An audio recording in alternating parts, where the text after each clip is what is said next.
Hello and welcome. My name is Dr. Devashish Sharma. I am a spine surgeon. मैं एक रीढ़ की हड्डी रोग विशेषज्ञ हूँ।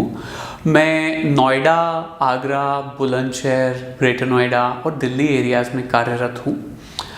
और हमारे पास बहुत सारे मरीज़ बहुत सारी समस्याएं लेके आते हैं और ये चैनल का ये आस्क डॉक्टर देवाशीष जो उपक्रम है वो इसलिए बनाया गया जैसे कि अगर लोगों के मन में कोई क्वेरी है जो इतने दूर मेरे पास तक नहीं आ सकते, उनके जितने ज़्यादा सवालों के मैं अपने टाइम में से जवाब दे पाऊँ ज़रूर दूँ, उनको मेरे पास आने के लिए या मेरा कंसल्टेशन लेने की ज़रूरत ना पड़े।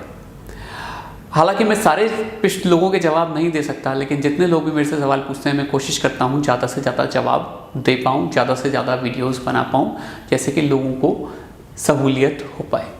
तो स्टार्ट करते हैं आज के पहले सवाल के साथ। आज पहला सवाल पूछा है मिस्टर सिद्धार्थ निषाद जी ने।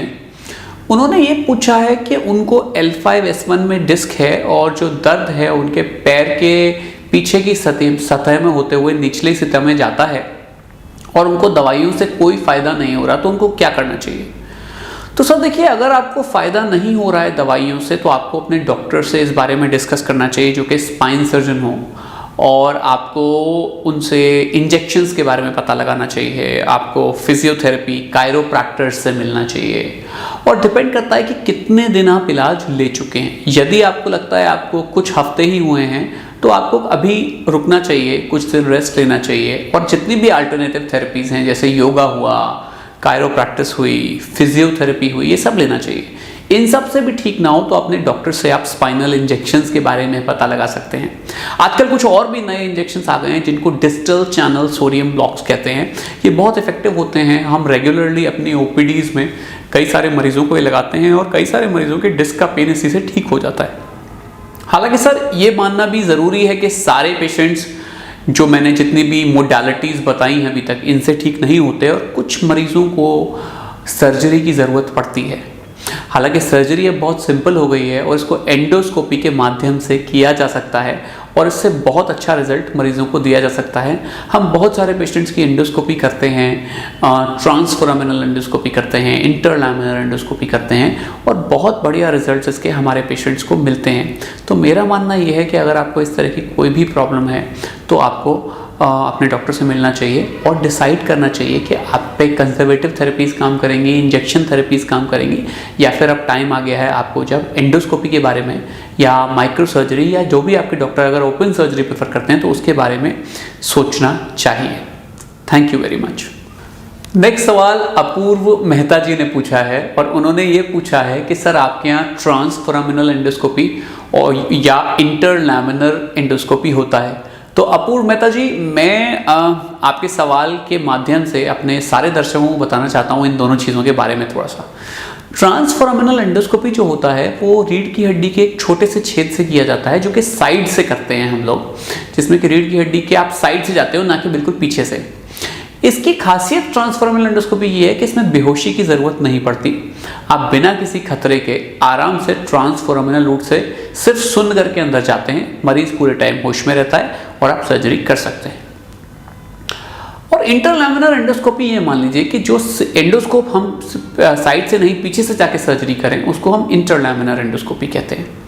इंटरलैमिनर एंडोस्कोपी में मरीज को बेहोश करना पड़ता है क्योंकि पीछे से जाते वक्त जब हम जाते हैं तो एक लिगामेंटम फ्लेवम आता है, उसके थ्रू जाना होता है और वो स्ट्रक्चर इतना पेनफुल होता है कि हमें पेशेंट को बिना बेहोश करे हम अंदर जा ही नहीं सकते, इट्स इम्पॉसिबल। तो मेरा मानना यह है कि अगर हम आपको ट्रांसफोरामिनल एंडोस्कोपी और इंटरलैमिनर एंडोस्कोपी दोनों के ऑप्शंस देते हैं और मेरे जितने भी मरीज़ हैं, मेरे जहाँ पर भी मैं काम करता हूँ जिसमें कि सबसे इम्पॉर्टेंट है JP hospital Noida, bone hospital Agra और स्पेशलिटी हॉस्पिटल ग्रेटर नोएडा, इन सब जगह पे हम रेगुलरली काम करते हैं और यहाँ पर दोनों तरह की सुविधाएं अवेलेबल हैं। ट्रांसफोरामिनल एंडोस्कोपी भी हम करते हैं, इंटरलैमिनर एंडोस्कोपी भी हम रेगुलरली करते हैं और 90% केसेस में ट्रांसफोरामिनल एंडोस्कोपी से मेरा पेशेंट्स को बड़ा अच्छा रिलीफ मैं दे पाता हूँ क्योंकि मेरे पास जो इंस्ट्रूमेंट्स हैं वो सारे जॉयमैक्स जर्मनी के हैं और ये वर्ल्ड की बेस्ट टेक्निक है एंडोस्कोपी करने के लिए। ऐसे मान लो जैसे गाड़ियों की रोल्स रॉयस सबसे best technology in the world is from Joymax Germany and I rely on them because they are the best and the fastest people. तो मेरा जो भी इंस्ट्रूमेंटेशन सेट है वो सारा जर्मन है और उसके थ्रू बहुत अच्छे ट्रांसफॉर्मल रिजल्ट्स में दे सकता हूँ। हालांकि बहुत सेलेक्टिव केसेस में मेरे को इंटरलैमिनर एंडोस्कोपी भी करनी पड़ती है और उसके लिए भी मेरे पास जॉयमैक्स का सारा सामान है, जिससे कि मैं बहुत रेगुलरली अपने सारे सेंटर्स में इंटरलैमिनर एंडोस्कोपी भी कर पाता हूँ। हालांकि ज़रूरत मैं वही जैसे मैं बता रहा हूँ कि 1 आउट ऑफ 10 केसेस और 2 आउट ऑफ 10 केसेस में ही पड़ती है, बट दोनों सर्जरीज हम रेगुलरली करते हैं और बहुत ज़्यादा अच्छे रिजल्ट्स अपने पेशेंट्स को एंडोस्कोपी के माध्यम से दे पाते हैं। थैंक यू अपूर्व जी ये सवाल पूछने के लिए। नेक्स्ट सवाल प्रमोद शर्मा जी ने पूछा है। उन्होंने सबसे पहले रिक्वेस्ट किया है sir please consider my question. तो प्रमोद जी आप खुश हो जाइए, आपके क्वेश्चन को मैं कंसिडर कर रहा हूँ। प्रमोद जी ने पूछा है कि उनको L5-S1 में डिस्क डेसिकेशन और डिहाइड्रेशन है और उनको लेफ्ट पैर में दर्द जाता है और उसके लिए उनको क्या करना चाहिए। तो प्रमोद जी देखिए क्या करना चाहिए बड़ा कॉम्प्लिकेटेड सवाल इसलिए है क्योंकि डिटेल्ड इन्फॉर्मेशन मेरे पास नहीं है, पर मैं आपको लगभग एक मोटा मोटा या एक ब्रॉड स्पेक्ट्रम जवाब दे सकता हूँ। यदि आपकी प्रॉब्लम को 6 हफ्ते से कम हुए हैं, आपको दर्द कम है, आपको लैट्रिन बाथरूम में कंट्रोल में कोई दिक्कत नहीं है और आप आराम से 100-200 मीटर चल पा रहे हैं और आपको कोई वीकनेस नहीं है पैर में एग्जामिनेशन पे, तो आपके लिए एक ही इलाज है दवाई, फिजियोथेरेपी, एक्सरसाइज, योगा, कायरोप्रैक्टिस और अगर ये सब चीज़ें फेल हो जाएं तो फिर रेस्ट और इंजेक्शन। यही ट्रीटमेंट ऑप्शंस हैं जिनसे आप ठीक हो जाएंगे। आज नहीं तो कल, नहीं तो परसों, चाहे 1 महीना लगे, चाहे 2 महीना लगे, चाहे 3 महीना लगे, चाहे 4 या 5 या 6 महीने लगे। पर यदि आपकी प्रॉब्लम को 4-5 महीने या तो हो गए हैं या फिर आपको बहुत वीकनेस आ रही है या आप 2, 4, 6, 10 कदम भी नहीं चल पाते या आपको लैट्रिन बाथरूम में कोई समस्या है या आपको इतना दर्द है कि आपकी सारी दवाइयां आप पे फेल हो रही हैं, इन सारे केसेस में हम मरीज को कभी कभी ये बताते हैं कि आपको सर्जरी की ज़रूरत है। यदि आप पहले वाले खेमे में आते हैं जो मैंने पहले सिम्टम्स बताए, तो फिर आपको कंजर्वेटिव थेरेपी या फिर सारी चीज़ें जो कि सर्जरी के बिना हैं उन पे ही कंसंट्रेट करना चाहिए। बट यदि आप दूसरे में आते हैं तो इसका ये मतलब नहीं है कि आपको सर्जरी चाहिए ही चाहिए, बट फिर आपको अपने एंडोस्कोपिक स्पाइन सर्जन या स्पाइन सर्जन से डिस्कस करना चाहिए कि क्या सर्जरी बेटर रहेगी, क्योंकि ऐसे केसेस में कभी कभी लॉन्ग टर्म रिस्क ये होता है कि अगर बहुत दिनों तक नस दबी रहे और वीकनेस आ जाए तो परमानेंट फुट ड्रॉप या परमानेंट वीकनेस या परमानेंट ब्लैडर बबल कंट्रोल जा सकता है, जो कि लाइफ के लिए बहुत ही प्रॉब्लमैटिक चीज़ या डेबिलिटेटिंग चीज़ हो जाती है लॉन्ग टर्म के लिए। इसलिए अगर आपको ये सारे सिम्टम्स आ रहे हैं जो कि सीवियर हैं तो आपको अपने स्पाइन डॉक्टर से मिलना चाहिए, उनसे अपना MRI शेयर करना चाहिए, फिर डिसाइड करना चाहिए। तो ये बड़ा स्पेसिफिक है कि आपको क्या करना है डिपेंडिंग अपॉन आपको किस तरह के सिम्टम्स हैं। सिम्टम्स कम हैं तो दवाई, फिजियोथेरेपी, एक्सरसाइज, सिम्टम्स ज़्यादा हैं तो सर्जरी। ये मेरी तरफ से एक जनरलाइज्ड एडवाइस है आपको। Thank you.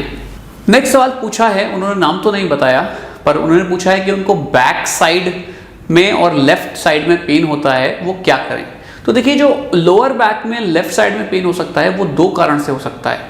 या तो आपको लेफ्ट साइड के सैक्रोइलिएक जॉइंट में दर्द है या फिर आपको ग्लूटियल एरिया में दर्द है जो कि नीचे पैर में जा रहा है। ये बहुत कॉमन प्रॉब्लम है कि पता नहीं चल पाता है दर्द क्यों आ रहा है, और उसके लिए बेस्ट तरीका उसको पता लगाने का होता है कि आप अपने स्पाइन डॉक्टर से मिलें और उससे फिजिकली कंसल्ट करें, जिसमें वो छू के देखें कि दर्द का जो ओरिजिन है या दर्द का जो कारण है वो सैक्रोइलिएक जॉइंट का दर्द है या फिर ग्लूटियल एरिया का दर्द है। वो कुछ टेस्ट होते हैं जैसे कि फेबर्स करके एक टेस्ट है, अगर वो पॉजिटिव आ रहा है तो पेशेंट को इसका मतलब चांसेस हैं कि सैक्रोइलिएक जॉइंट का पेन होगा। कभी कभी कंप्रेशन डिस्ट्रैक्शन टेस्ट है। तो ये सब मेडिकल चीज़ें हैं, मैं मेडिकल चीज़ों में तो नहीं जाना चाहता, पर मैं बताना चाहता हूँ कि एक क्वालिफाइड ट्रेन्ड स्पाइन सर्जन आपको बता सकता है कि दर्द कहाँ से आ रहा है। और कभी कभी जब वो अपनी फाइंडिंग्स लेगा उसके बाद सहारा लेगा ब्लड टेस्ट का, MRI का और कभी कभी एक्सरे, CT स्कैन का, जिससे वो आपको पिन पॉइंट करके बता सकते हैं कि दर्द का कारण क्या है। ये बहुत इंपॉर्टेंट है जानना, क्योंकि लेफ्ट साइड का रैंडम पेन बहुत परेशान करता है और जनरली लोग पेन किलर्स खाते रहते हैं और वो ठीक नहीं हो पाते, क्योंकि पेन का कारण या पेन की जड़ नहीं पता। और इसको हम साइंटिफिक लैंग्वेज में कहते हैं पेन जेनरेटर, या पेन कहाँ से जेनरेट हो रहा है। अगर ये पता लग जाए तो इलाज बहुत आसान है। हम उस एरिया को टारगेट कर सकते हैं। अगर कोई फेसेट जॉइंट दर्द कर रहा है तो वहाँ इंजेक्शन लगाया जा सकता है। अगर आपको कोई एसआई जॉइंट में पेन है तो उसके लिए स्पेशल थेरेपीज की जा सकती हैं, फिजियोथेरेपीज की जा सकती है। अगर सयाटिका का पेन है तो उसके लिए इंजेक्शन हो सकते हैं, कायरोप्रैक्टिस हो सकती है, दवाइयाँ हो सकती हैं। अगर कोई मेजर प्रॉब्लम है तो हो सकता है स्पाइन की एंडोस्कोपी की जा सकती है, माइक्रोस्कोपी की जा सकती है। पर ये जानना अत्यधिक जरूरी है दर्द कहाँ से आ रहा है, और सिर्फ तरीका एक है, एक क्वालिफाइड इंटेलिजेंट स्पाइन सर्जन से मिलिए जो आपको इस बारे में सही राय दे पाए। उनको टाइम दीजिए, वो आपको डिटेल में एग्जामिन करेंगे, आपकी डिटेल में हिस्ट्री लेंगे, आपसे डिस्कस करेंगे अपनी प्रॉब्लम को, और फिर वो समझ जाएंगे कि दिक्कत कहाँ से आ रही है और आपका सही मार्गदर्शन कर पाएंगे। तो मैं आशा करता हूँ इस एपिसोड से आपको कुछ काम की जानकारी ज़रूर मिली होगी, और अगर आपको लगता है कि आपको के लिए स्पाइन की जानकारी काम की है तो मेरे चैनल को आप सब्सक्राइब कर सकते हैं, लाइक कर सकते हैं, और यदि आपके किसी दोस्त को या किसी फ्रेंड को इस तरह की कोई भी दिक्कत है तो उनसे मेरा वीडियो शेयर कर सकते हैं। आप नीचे दिए गए नंबरों पे हमसे कांटेक्ट कर सकते हैं, जिसमें कि मेरी टीम आपके व्हाट्सएप लेके उनमें डिटेल में जानकारी आपको दे पाएगी। मैं एक बात और बताना चाहता हूं कि यदि आप मेरे ऑफिस में कोई रिपोर्ट भेज रहे हैं तो इंश्योर करिए कि जो आपने एमआरआई भेज रहे हैं उसकी खाली एमआरआई रिपोर्ट ना भेजें, एमआरआई फिल्म भेजें। एमआरआई जो फोटो होती है उसकी फोटो खींचकर भेजें लाइट के अगेंस्ट, जैसे कि हम लोग आपको सही और सटीक जानकारी दे पाएं। बहुत बहुत धन्यवाद। मैं चाहता हूं कि आप सब लोग खुश रहें, स्वस्थ रहें, फिट रहें, और इस कोरोना वेव में अपना ध्यान रखें, उचित दूरी बनाए रखें। याद रखें 2 गज की दूरी और मास्क है ज़रूरी। Thank you very much. Have a very good day.